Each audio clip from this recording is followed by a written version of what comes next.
Well, ladies and gentlemen, thank you for staying behind. Before we start, a round of applause for the new unified World 100. Fantastic performance on a great night of boxing and one of the best female fights I think I've ever seen. Tremendous. Big respect for both, and over to you guys for the questions for the champion. Chantelle, I'll start, sorry. What was it? Sorry, have I got it in? Oh, go on, you're right. Sorry. I was about to say, what was it like leading up to this fight? McGee came across as probably a really good contender. So when you went in there against her, she didn't seem to have many answers for what he was throwing at her. What was that like compared to obviously the lead up? And how it was like, yeah, she's going to come with some kind of like force. I knew she was powerful, and she was powerful. With the first shot she threw through, she made my eyes swell up. So I knew I had to be cautious, but sometimes I got a bit carried away.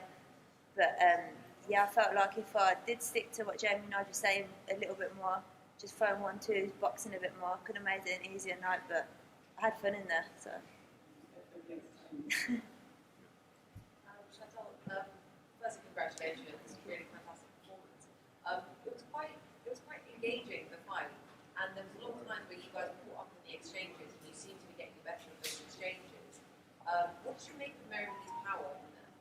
She was very powerful. She's the bigger girl.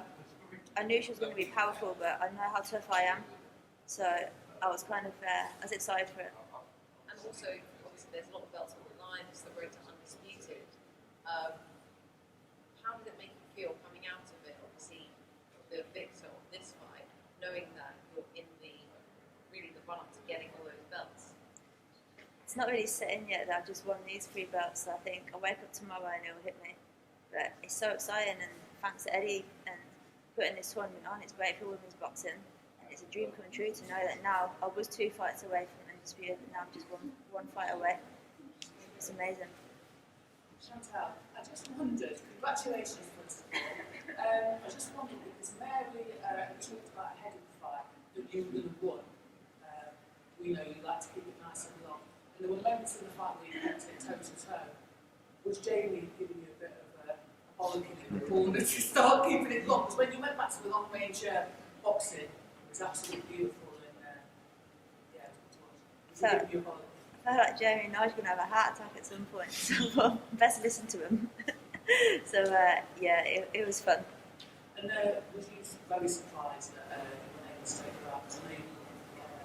Do you know what? I knew that I weren't going to stop it. I said, if an opportunity come, I'll go for it. But I said as well, it's going to be, if I was going to win, it's going to go by points. I knew she was tough, and then today she's a champion. She's not there just to turn up. She was there to win these belts just as much as me.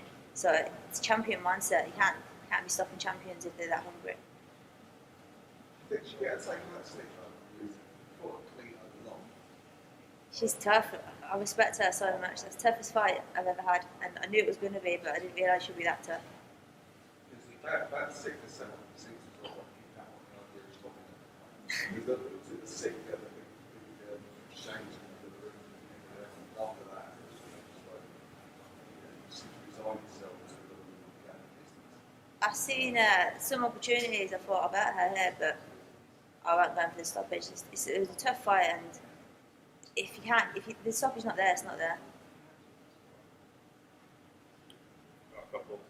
Chantelle, just off the back of what my colleagues were saying there, we've seen you in your previous performances, you boxed very well, but in this fight, you chose to slug it out there. Do you want to, as the feature kind of goes, show that you've got a big dog in you as well, that you can slug it out? Yeah, out of my whole career, I've never really had a toe-to-toe. Most of my fights, I've gone out there and I've kind of just bullied people around and done what I wanted. And I always said to Jamie and Nige that I can't wait until I bite down on my gum shield and actually have a tear up. And tonight I got that, and that's what I've been waiting for a long time. Jamie, colleagues well mentioned about your kind of feelings in the corner there. Just off the back of the Blackburn performance last night, were you kind of worried as well? You potentially kind of got that way as well, considering what happened? Well, I think that was probably on Chantelle's mind. I did remind her about that in the corner, saying, you know, even though you are coming out slightly on top in these exchanges, you don't need to be there. You know, you're winning it, you know, dropping singles or 1s and 2s, getting off that centre line. When she sort of held her feet, I understand sometimes she has to sort of dissuade her from constantly coming forward. But I wanted her to do it in smaller pockets. But listen, I can't complain. Honestly, I'm so proud of what she's done tonight. And she was dominant in a tough fight, and the scorecards don't really reflect how tough it was. But and you've got to take your hat off to Mary McGee, but she was unbelievable tonight. Eddie, you've got Callie Reese and Jessica Mark coming up, but are you confident of the performance, or even more confident that you've got the Undisputed Champion sitting next to you in the future? And when would you like the Undisputed title fight to take place? Yeah, I think she's was always the big favourite in the tournament, but I think Mary McGee, just checking Callie's not here, may have been the toughest of the other three competitors, although Callie Reese is a hell of a fighter as well, and they're all really excited by this. And you see Mary, we just went into her change room a minute ago, she's absolutely devastated, because it's not just a chance to unify, but people like Mary McGee haven't really made the money that they deserve for their career, and obviously they did tonight. But also, if you get to the final, the money increases again, really, in many different ways for these fighters. And Callie's got the same thing on her mind. She's really been around for a long time, and she's not made that kind of money. So she's thinking, I want to unify, but if I can get into the final, it's almost like, secures my future in that respect. So I think Kamara could be a little bit of a dark horse. She's really fresh and fit and young and strong, but Callie Reese is a good fighter. That takes place November the 19th. And then really, I think we look to make the fight, probably end of February, March, something like that for next year.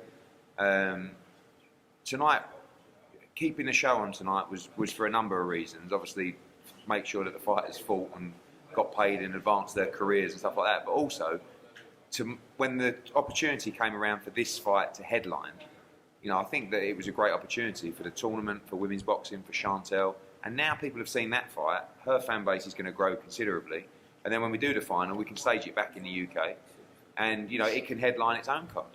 So I think it was a massive night for Chantelle, massive night for women's boxing. And I do think she's a strong favourite to pick up, as we said in the ring. I thought it was one more belt. No, it's two more belts. It's actually three. WBA, WBO and IBF. So hopefully at the end of Feb or March or whenever it is, she'll have all six lined up.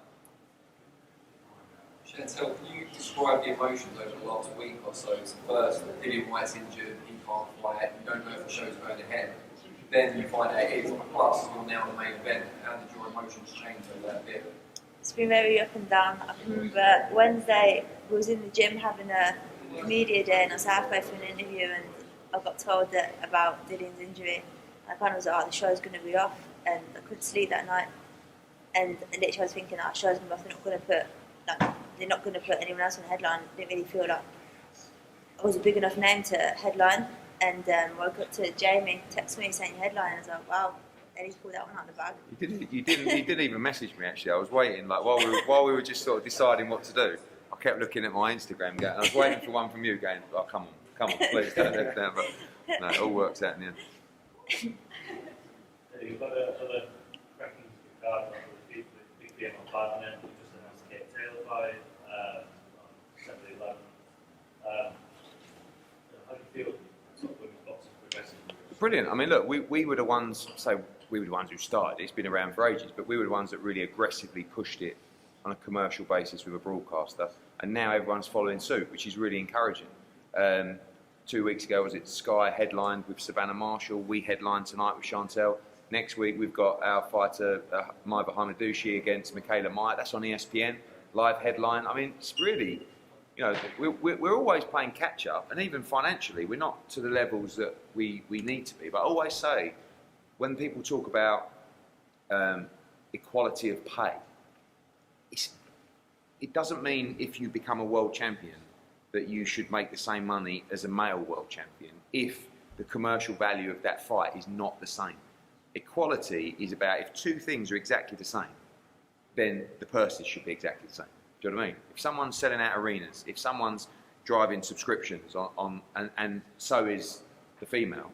You've got Katie Taylor against Amanda Serrano, Touchwood coming up. That is a fight that is going to be in the main room of Madison Square Garden. That's a 7-figure purse, for those fighters, and that's where we want to get to.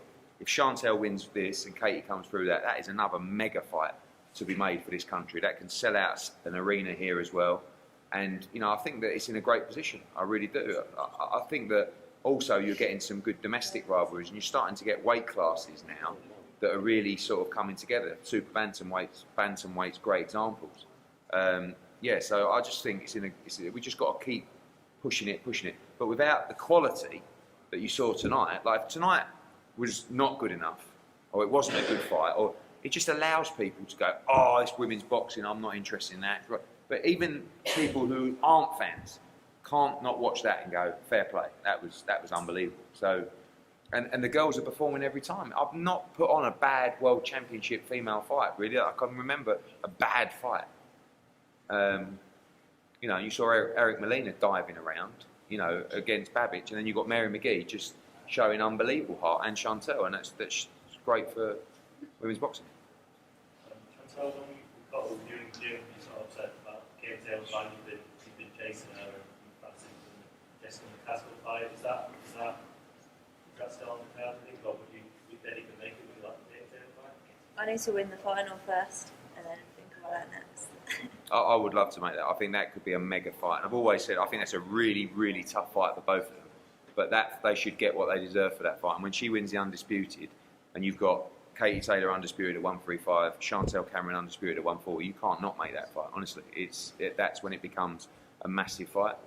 But how good is it to see, you know, you've got 135 Katie Taylor, hopefully when this is all done, 140 Chantelle Cameron, 147 you've got Jessica McCaskill, 154 you've got Clarissa Shields. So you've got undisputed champions coming across. That's how it should be in every division. You should have one champion who owns all the belts, but they've got to fight each other. And that's what's so refreshing about female boxing. What's the reason that McCaskill has won the Chantelle? Yeah, I mean, she's ready to fight. She's going to box in December. You know, she's coming off 2 big wins against Brackhouse, but I don't really see Chantelle as a 147-pounder, but nor's Jessica, really. But I would rather make the Katie Taylor fight after the tournament than McCaskill, because I just think it's a bigger fight. How has sparring with Jack Capital helped you with this fight? Really good, because Jack's so heavy-handed rather than trying to be. So I was having a spar in the gym once, and he caught me with a left hook to my temple, and I thought, yeah, we can whack. And he weren't even like trying, and Jamie was telling him to like rough me up a bit, like hustle me, just so that like tonight I'm strong inside. I've been working a lot with Kerry Kays on my strength this camp as well, so making sure that I was strong. So Thinking about it now, that sparring with Jack, it's a good job we did that. I really had him pressuring about throwing around, physically throwing around, so I forgot about that. like a ragdoll. All right, guys, I'm going to let Chantelle get off. Well done. Congratulations. Great.